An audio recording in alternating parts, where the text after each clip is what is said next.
On our planet, there are places so astonishing that they seem to have come straight out of a science fiction movie. Imagine islands where people see everything in black and white, regions where women are forbidden from entering, or villages where residents shop and swim without wearing clothes. Furthermore, there are villages governed by scarecrows, cities that have been established on the slopes of active volcanoes, and even entire communities that live permanently underground. Get ready to explore in more detail the 10 strangest, most mysterious, and extraordinary places on the planet.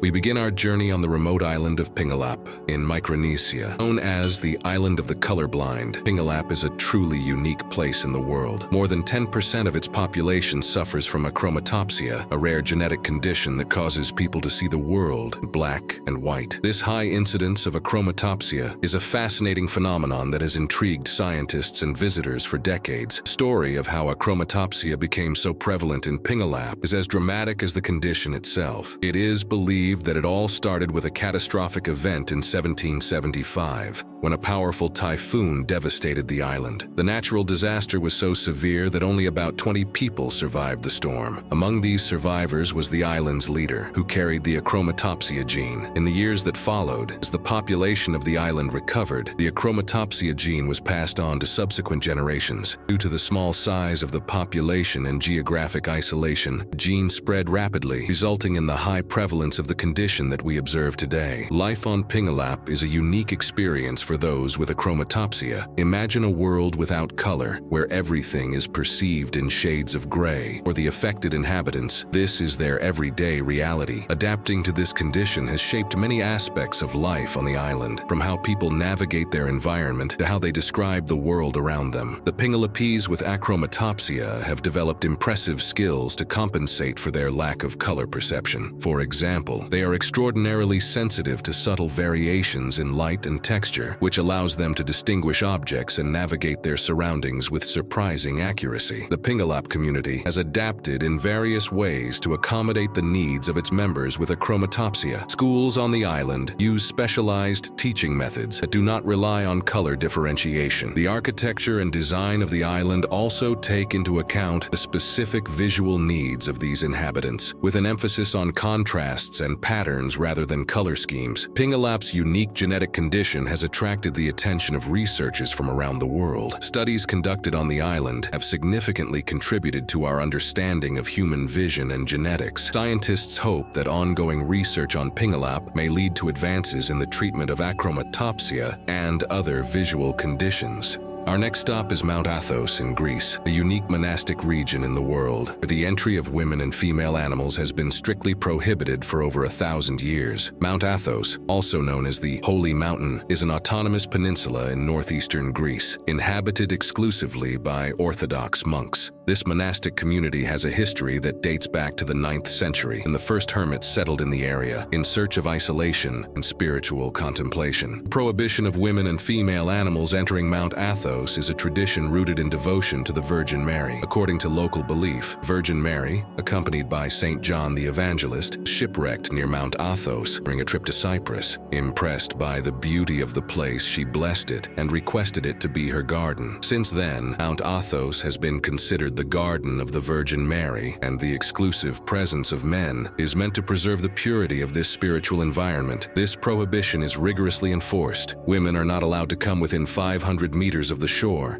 and even tourist vessels must maintain this distance when navigating the water surrounding the peninsula. The only exception to this rule occurred during the Greek Civil War, when women and refugee girls were temporarily sheltered in the monasteries. Life on Mount Athos is dedicated to prayer, study, and contemplation. The monks follow an ascetic lifestyle, waking before dawn to begin their religious duties. Day is filled with prayers, manual labor, and study of the scriptures. The community is virtually self-sufficient, with the monks growing their own food and performing most of the necessary tasks to maintain the monasteries. Mount Athos is home to 20 main monasteries. In addition to numerous smaller monasteries, and hermit cells. Each monastery has its own history and unique traditions, some dating back over 1,000 years. The architecture of the monasteries is impressive, with many of them resembling medieval fortresses, perched on steep cliffs overlooking the Aegean Sea. Despite its isolated and restrictive nature, Mount Athos is not completely closed off from the outside world. A limited number of male visitors are allowed daily, with prior authorization. These visitors have the unique opportunity to experience a way of life that has remained virtually unchanged for centuries. The preservation of this exclusively male environment is not without controversy.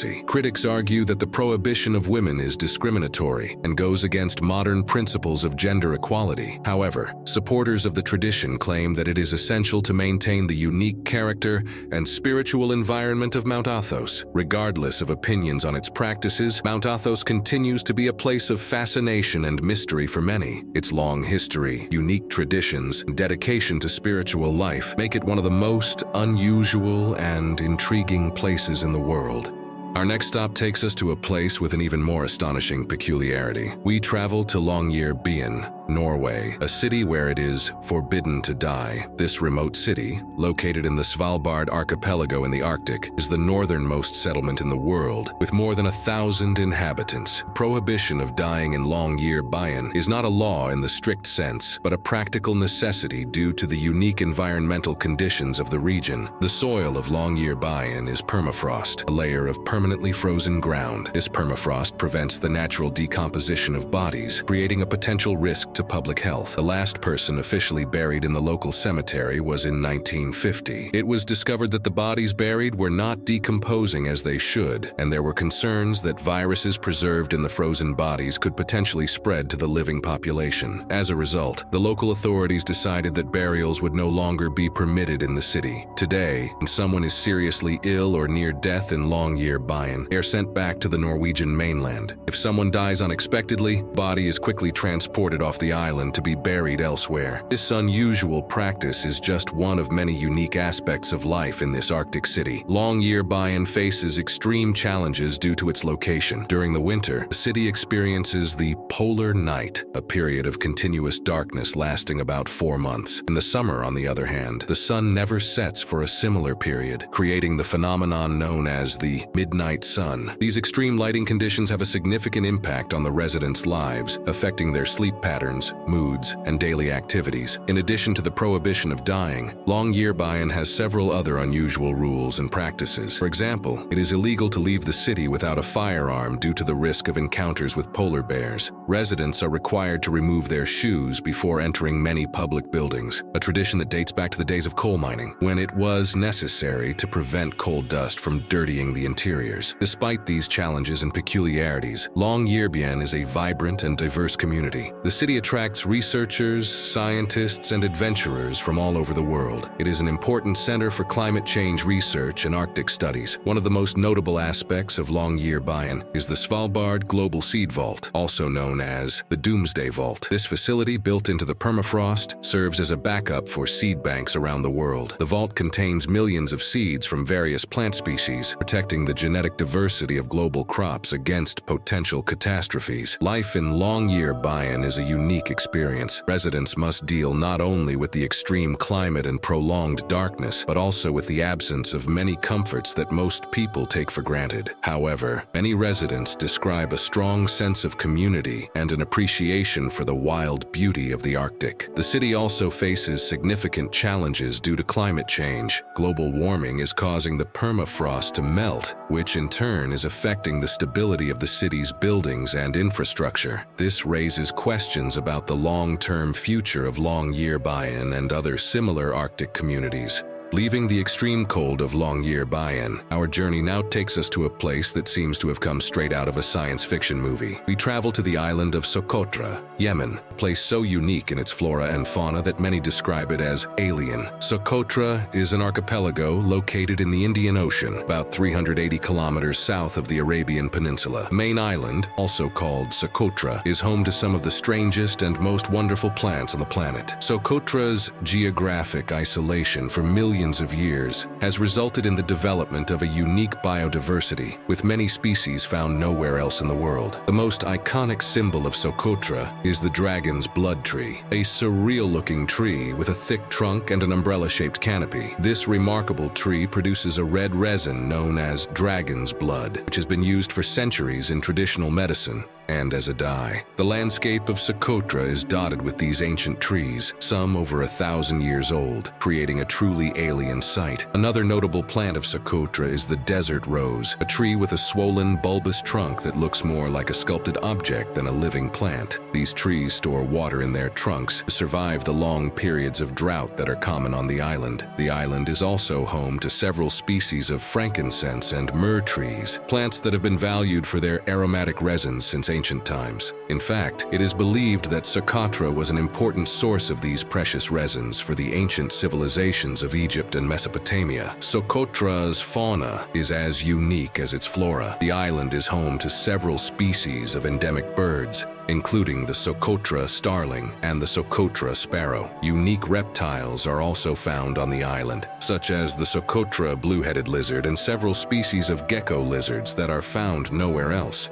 From Socotra, our journey takes us to a place that seems to have come straight out of the pages of a mythology book, the Door to Hell, or Darvaza, in Turkmenistan. This impressive phenomenon is a field of continuous flames that has been burning for decades in the middle of the Karakum Desert. The history of the Door to Hell began in 1971, when Soviet geologists were drilling at the site in search of oil. They accidentally drilled into an underground cave full of natural gas, causing the ground to collapse and creating a massive crater. Concerned about the release of toxic gases, scientists decided to ignite the gas, expecting it to burn off in a few weeks. However, defying all expectations, the fire has continued to burn to this day, more than 50 years later. The crater is about 70 meters in diameter and 20 meters deep. The flames that emanate from it can be seen from kilometers away, especially at night. The visual spectacle created by the Door to Hell is truly impressive. The bright orange flames against the dark desert sky create a surreal and hypnotic scene. The intense heat generated by the fire can be felt from a considerable distance from the crater. Despite its stunning beauty, the Door to Hell presents a significant challenge for Turkmenistan. The country possesses some of the largest natural gas reserves in the world, and the burning crater is seen by some as a waste of valuable resources. In 2010, the then president of Turkmenistan, Gurbanguly Berdimuhamedov, ordered that experts find a way to extinguish the fire and seal the crater. However, to this day, all attempts to put out the flames have been unsuccessful. Door to Hell has become an unusual tourist attraction, drawing visitors from all over the world who wish to witness this unique phenomenon. However, getting there is not easy. The crater is located in a remote area of the desert, about 260 kilometers north of the capital of Turkmenistan, Ashgabat. Visitors typically need to hire a local guide and an off-road vehicle to make the journey through the rugged desert terrain. The area around the Door to Hell is desolate and barren, typical of the Karakum Desert. Despite the hostile conditions, a surprising variety of wildlife can be found nearby. Spiders, scorpions, and small rodents have been observed living near the edge of the crater, seemingly adapted to the intense heat and extreme conditions. The Door to Hell has become an important part of Turkmenistan's cultural identity. While the government has expressed a desire to extinguish the flames, many Turkmens see the burning crater as a unique symbol of their country, a natural wonder that draws the world's attention to their often forgotten nation.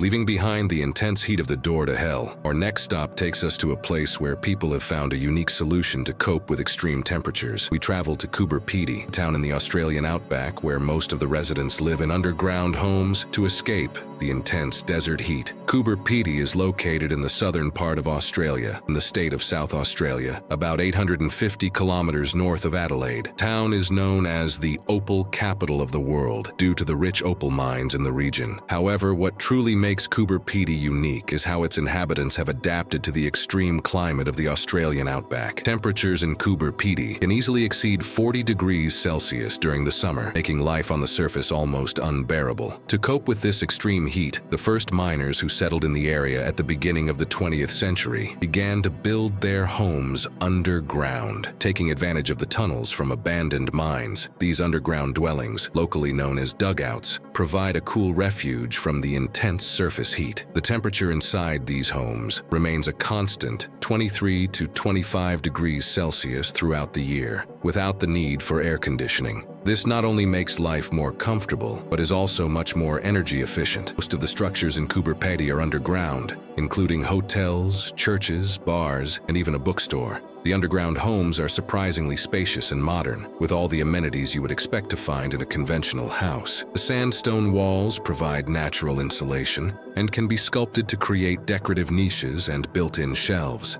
From Coober Pedy, our journey takes us to another place where people live in harmony with a unique and challenging geological environment. We travel to Aogashima, a small volcanic island in Japan, where the residents live inside the crater of an active volcano. Aogashima is part of the Izu archipelago, located about 358 kilometers south of Tokyo in the Pacific Ocean. The island is, in fact, the caldera of a submarine volcano, forming a double crater, a larger outer crater and a smaller one inside it. This unique geological formation gives the island a distinctive appearance when viewed from the air, resembling a natural fortress surrounded by the ocean. The island has a population of approximately 170 people, making it one of the most isolated communities in Japan. The residents mostly live in the outer crater of the volcano, with the inner crater known as Maruyama remaining uninhabited. The last significant eruption occurred in the 18th century, but the volcano is still considered active, with fumaroles and hot springs constantly reminding the inhabitants of the volcanic nature of their home. Access to Aogashima is limited and often challenging. There is no airport on the island, and the only means of transportation is by boat or helicopter from the neighboring island of Hachijojima. Weather conditions frequently affect these services, sometimes isolating the island completely for days or even weeks. Despite its isolation, Aogashima has a strong sense of community. The residents depend on one another and work together to keep their small society functioning smoothly. The island has a school, a medical clinic, and a few small shops, but for more specialized services, the inhabitants must travel to larger islands or the mainland. In recent years, Aogashima has attracted a growing number of adventurous tourists seeking out extraordinary experiences. However, tourism on the island remains on a small scale, limited by accommodation and transport capacity. This has helped preserve the traditional way of life and the island's natural environment. Life on Aogashima is not without its challenges. The island faces issues such as a declining and aging population, with many young people opting to move to urban areas in search of education and employment opportunities. Maintaining essential services and infrastructure in such a small and isolated community is also a constant challenge. Furthermore, living on an active volcano brings inherent risks. Although there have been no significant eruptions for centuries, the possibility is always present. The authorities closely monitor volcanic activity and have evacuation plans in place in case of emergency.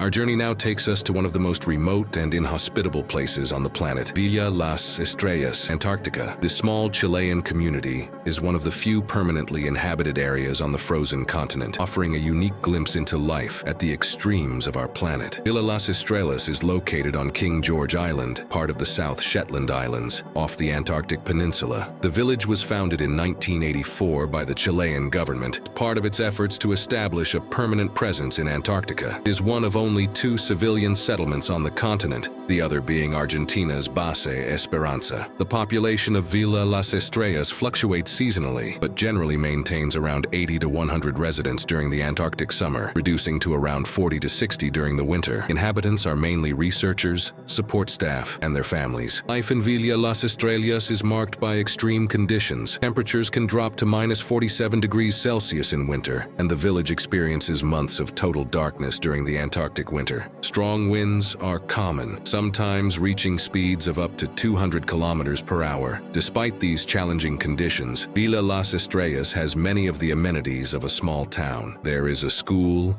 a small hospital, a church, a bank, a post office, and even a small supermarket. The village also has a landing strip that serves as a connection point to the outside world. It allows for the transportation of essential supplies and the rotation of personnel, especially during the summer months when weather conditions are more favorable. Scientific research is one of the main activities in Villa Las Estrellas. The adjacent Chilean base, Base Presidente Eduardo Frei Montalva, houses laboratories where scientists study various aspects of the Antarctic environment, including glaciology, meteorology, and marine biology. Daily life in the village requires unique adaptations. For example, due to the extreme cold and lack of running water during winter, residents must take short showers and conserve water. Most fruits and vegetables are only available during the summer months when supply ships can dock. Now let's talk about Cap d'Agde, located in the south of France, one of the most famous naturist destinations in the world. This coastal town, going without clothes is a widely accepted practice. People enjoying this freedom in various spaces such as beaches, restaurants, and even supermarkets. The naturist area of Cap d'Agde is a closed community where residents and visitors can live without clothes in a safe and respectful manner, promoting a unique experience of connection with nature. What makes Cap d'Agde so special is the integration of naturism in practically all daily activities. Grocery shopping, swimming in public pools, and even enjoying the nightlife are tasks that can be done without the need for clothing, all in an environment where respect for others' choices is fundamental. Town stands out for creating an atmosphere where individual freedom is valued, while maintaining clear rules of respectful coexistence. For many, naturism in Cap d'Agde goes beyond just being without clothes. It's a philosophy of life that promotes well-being, body acceptance, and harmony with the environment. It's important to highlight that, even though it's a place where naturism is common, mutual respect among visitors is paramount, ensuring that everyone can enjoy this experience in a comfortable and safe way. And to finish, let's talk about Nagoro, a small village in the mountainous interior of Japan, in the Shikoku region, which is unlike any other place. Though its human population is steadily declining, it is inhabited by a peculiar community, scarecrows that take the place of residents who have passed away. These scarecrows, locally known as Kakashi, were handmade by Tsukimi Ayano, a resident who decided to preserve the memory of her community in an unusual and touching way. In recent years, many rural villages in Japan have suffered from population decline, as young people have left these areas in search of opportunities in larger cities. Nagoro was no exception. The number of residents has drastically decreased, and today, only a few dozen inhabitants remain, most of them elderly. However, Tsukimi Ayano, returning to the village after years away, found a unique way to cope with this change. She began creating life-sized scarecrows, dressed in real clothes and placed in strategic locations throughout the village. These substitute residents can be seen at bus stops, in fields, schools, and even in empty homes, recreating everyday scenes that were once part of life in Nagoro. The scarecrows are not just static figures. They tell the story of the village and keep the memory of the people who once lived there alive. Each scarecrow is carefully crafted by Ayano, who is inspired by former villagers or figures from everyday life. They are made of straw and fabric, with serene expressions and postures that simulate human activities, such as fishing, chatting, or waiting for a bus that never arrives. With more than 350 scarecrows spread throughout Nagoro, the village has turned into a sort of open-air museum. Visitors from all over the world travel to see this unusual spectacle, which blends art, memory, and rural tradition. And this is where the video ends. Please share your thoughts on the 10 strangest places on Earth in the comments section. Don't forget to subscribe to our channel and leave a like. Your support means a lot to us. Click on the video that's appearing on your screen right now. I'm sure you'll enjoy the content. Thank you for watching, and we'll see you in the next video.